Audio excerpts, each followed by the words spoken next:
Terima kasih Pak Wamen. Bismillahirrahmanirrahim. Assalamualaikum warahmatullahi wabarakatuh. Selamat pagi dan salam sejahtera untuk kita semua, Pak Menko, PMK, Pak Pratik, Pak Brian, teman saya yang sebentar lagi akan jadi Nobel Laureate juga, moga-moga amin. The distinguished guest, the Nobel Laureate, thank you very much for coming here, and I do hope that you are going to provide an inspirational speech. So in the next 10 years, Indonesia is going to have a lot of Nobel Laureate. I think they are all here, the candidate. Bapak-bapak dan Ibu sekalian, para teman-teman saya di kabinet, para rektor, para peneliti, dan juga seluruh orang-orang pinter yang pasti IQ-nya di atas berapa Pak Brian yang di sini?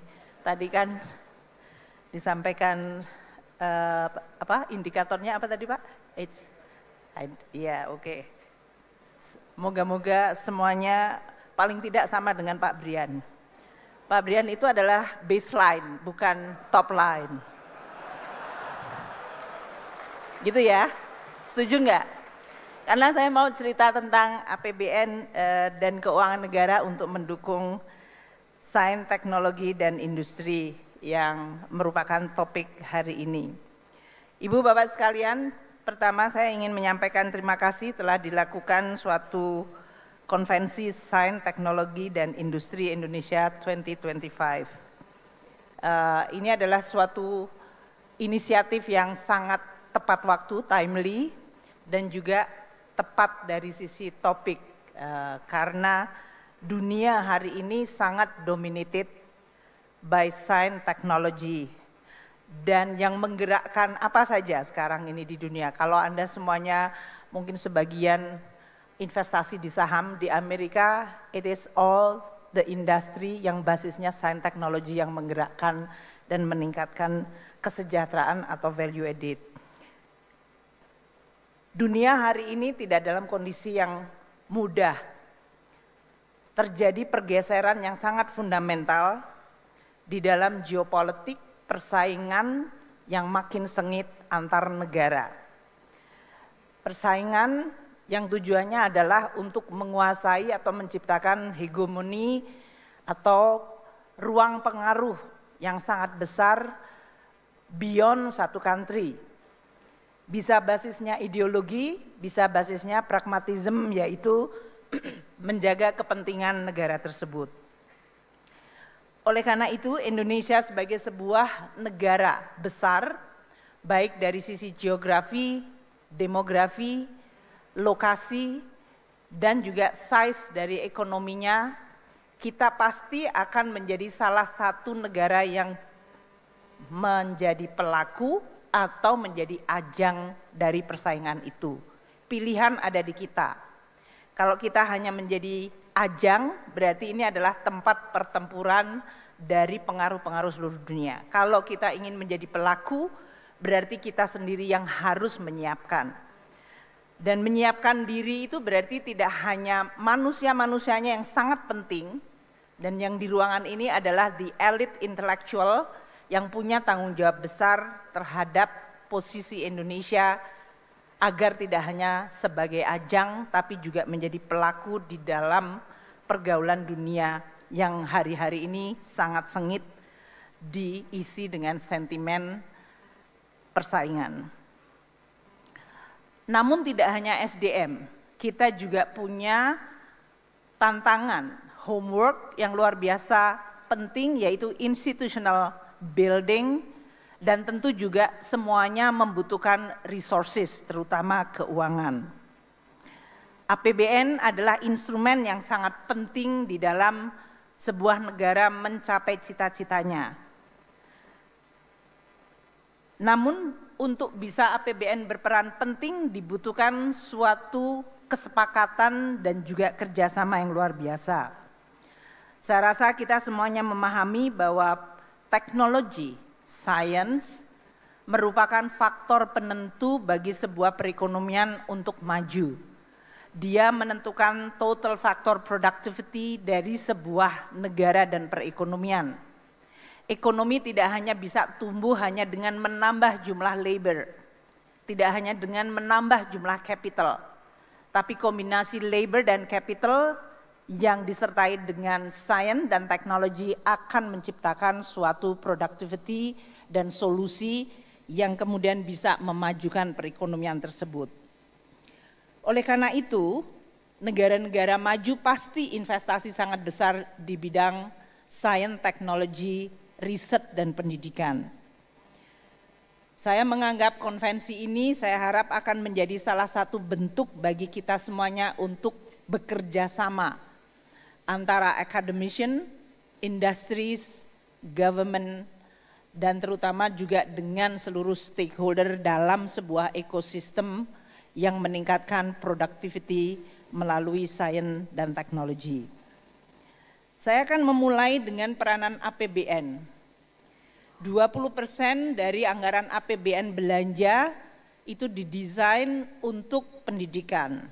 Itu mandat konstitusi. Untuk tahun ini 750 triliun. Alokasi anggaran ini dipakai untuk memperkuat ekosistem dari seluruh pendidikan. Namun Indonesia adalah negara besar. Kalau kita bicara pendidikan, kita bisa bicara dari mulai madrasah, pendidikan sekolah negeri, swasta, atau kita bicara tentang guru, dari mulai guru honorer sampai dengan profesor, atau orang-orang pinter yang ada di ruangan seperti ini, peneliti, dan perguruan tinggi yang juga begitu sangat diverse. Saya ingat sih beberapa bulan yang lalu ada demo guru tidak dapat tukin, dosen tidak dapat tukin. Tapi saya yakin bukan dosen yang duduk di sini. Karena yang demo itu ternyata dosen tuh ada beberapa jenis dosen. Pak Brian yang biasanya ngurusin penelitian yang hebat-hebat tiba-tiba jadi menteri langsung ngurusin tukin dosen. Tapi itu yang bisa memenangkan Nobel Pak Brian nanti.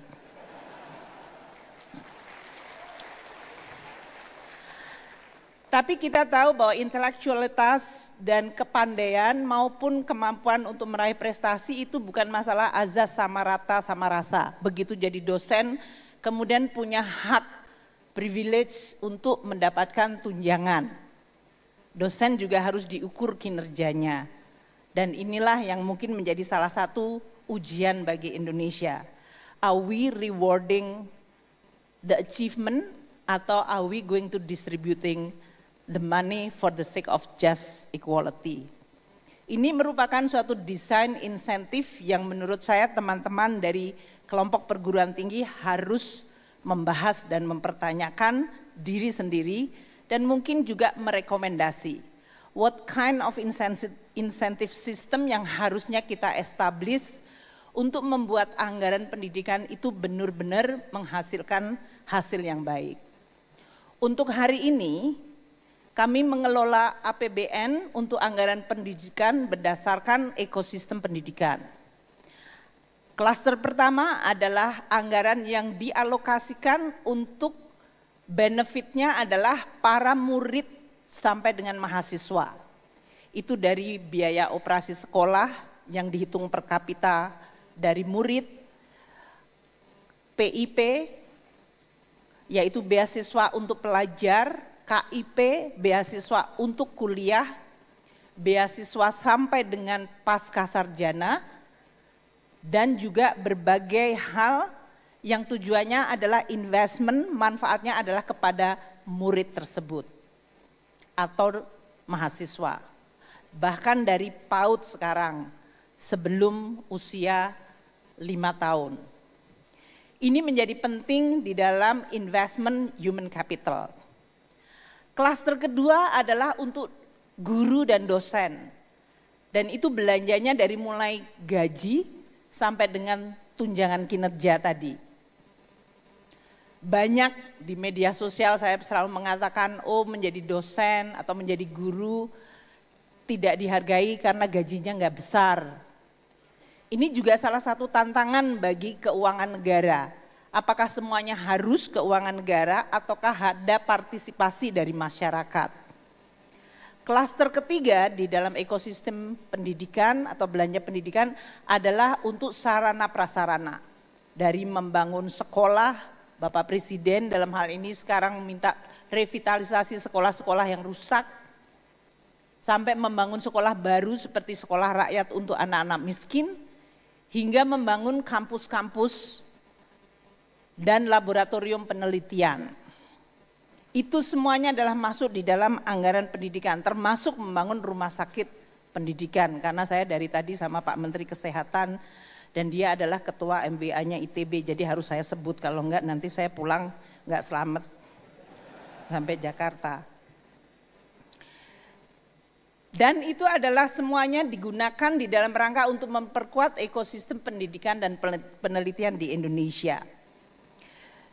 Tahun 2025 kami juga ingin melaporkan kepada para pemimpin intelektual peneliti dan seluruh pegiat di dalam sains dan teknologi bahwa negara Indonesia sekarang memiliki yang disebut dana abadi pendidikan mencapai 154,1 triliun rupiah. Saya termasuk yang memulai melahirkan dana pendidikan abadi ini tahun 2009. Dengan 1 triliun rupiah. Waktu itu motivasinya ada 2. Make sure bahwa anggaran 20% di dalam APBN yang diamanatkan konstitusi tidak wasted. Jadi kalau tidak terbelanjakan dia harus menjadi dana abadi. Karena waktu kita semuanya belanjakan banyak juga sekolah-sekolah yang tidak mampu untuk menggunakan sehingga dia pakai beli kursi padahal kursinya masih bagus, ngelabur atau ngecat. Ngelabur itu bahasa saya, bahasa orang tua. Anak-anak sekarang nggak ada yang tahu ngelabur. Ngecat sekolah, ganti pagar, padahal dia adalah karena dia nggak tahu bagaimana menghabiskan dana pendidikan. Maka motif pertama dulu adalah making sure bahwa dana pendidikan tidak goes wasted. Dibuatlah wadah yang disebut dana abadi. Tapi motif kedua adalah karena saya waktu jadi Menteri Keuangan di 2005, 2006 mulainya, itu saya merasa minder karena banyak orang Indonesia yang tidak mampu sekolah di the best university. Sesama Menteri Keuangan waktu itu saya even di lingkungan ASEAN, Malaysia, Singapura, mereka selalu bilang, oh I have my staff udah belajar di Harvard, di Columbia, di Stanford gitu, di London School of Economics. Saya bilang anak buah saya nggak ada yang lulusan situ. Dan kita merasa suddenly we realize kita harus catching up. Sehingga muncullah keinginan untuk bisa mengirim orang Indonesia. Saya yakin mereka itu mampu masuk university yang top, bagus di dunia. Namun selama ini tidak mampu karena tidak ada biaya.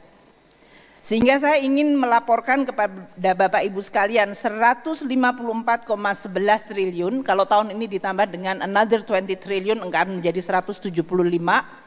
Next year kemarin kita juga akan menambahkan lagi. Dana abadi pendidikan 126,12, ini untuk pendidikan. Dana abadi penelitian 12,99 triliun, dana abadi perguruan tinggi 10 triliun, dana abadi kebudayaan 5 triliun. Dengan dana abadi tersebut 670.000 anak-anak Indonesia telah menerima manfaat.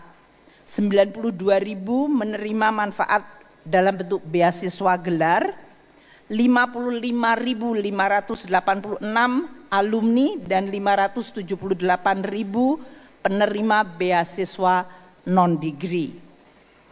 What about the top university di dunia? 3.363 orang, 24 alumni LPDB dari MIT, yang saya yakin mungkin di sini ada enggak?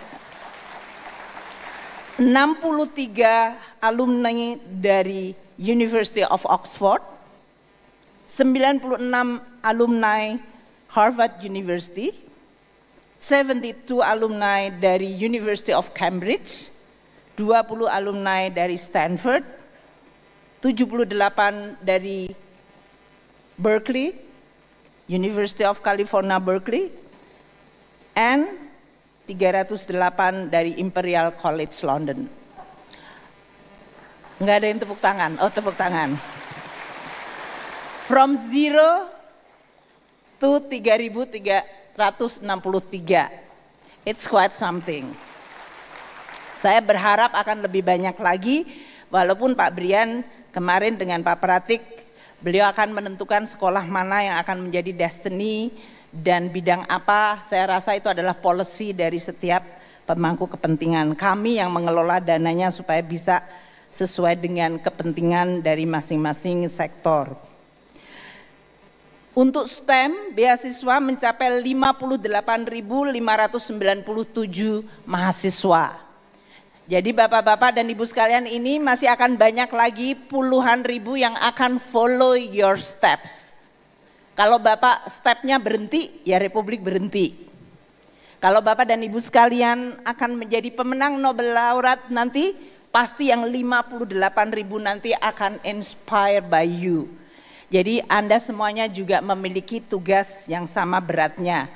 Sehingga kita semuanya sama-sama bekerja sama. LPDB juga memberikan grant untuk berbagai penelitian. Dalam hal ini 2.792 project research di bidang STEM dan industri strategis.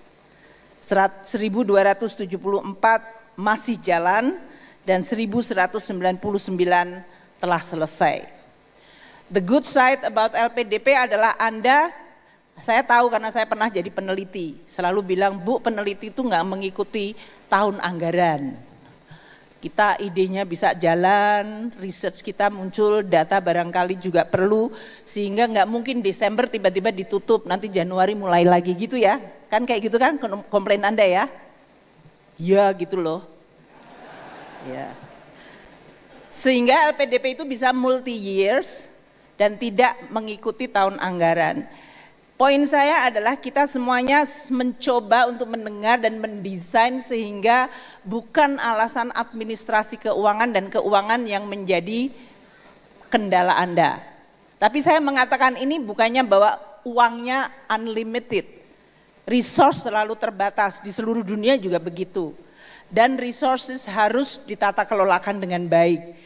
Tidak berarti bahwa kalau kemudian peneliti then you can use seenak-enaknya without any accountability. Dalam riset unggulan kita menduduki atau mendukung juga berbagai topik yang sekarang sangat actual.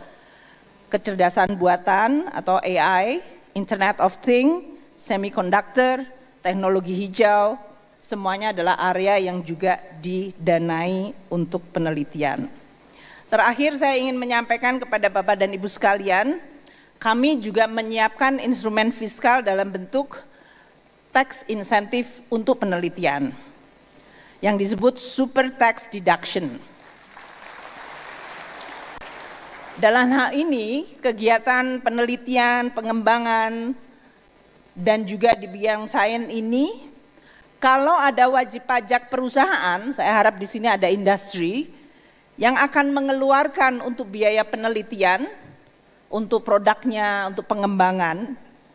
Kalau dia mengeluarkan 1 miliar, mereka bisa mendidak 3 kali lipatnya untuk pengurangan pajak.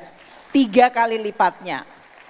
Meaning kalau dia mengeluarkan 1 miliar bisa mendidak 3 billion rupiah untuk pengenakan pajaknya. Saat ini sudah ada 30 wajib pajak yang mengajukan 224 proposal yang estimasinya mencapai 1,46 triliun rupiah. Saya berharap Bapak dan Ibu sekalian peneliti juga agak entrepreneurial, ajak aja industri terus bilang, kalau kamu meneliti sama saya, kamu ngeluarin 1 miliar, you can deduct triple dari pajak Anda. Itu kan malah untung kan mestinya ya.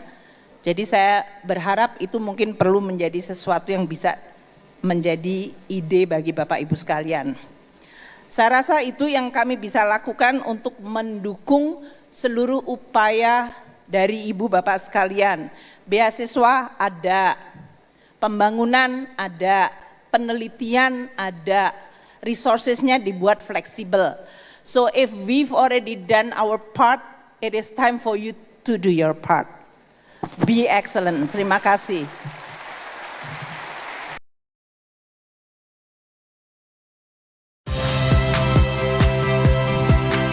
Saya Ihsan Sitorus. Saksikan program-program Kompas TV melalui siaran digital, pay TV, dan media streaming lainnya. Kompas TV, independen, terpercaya.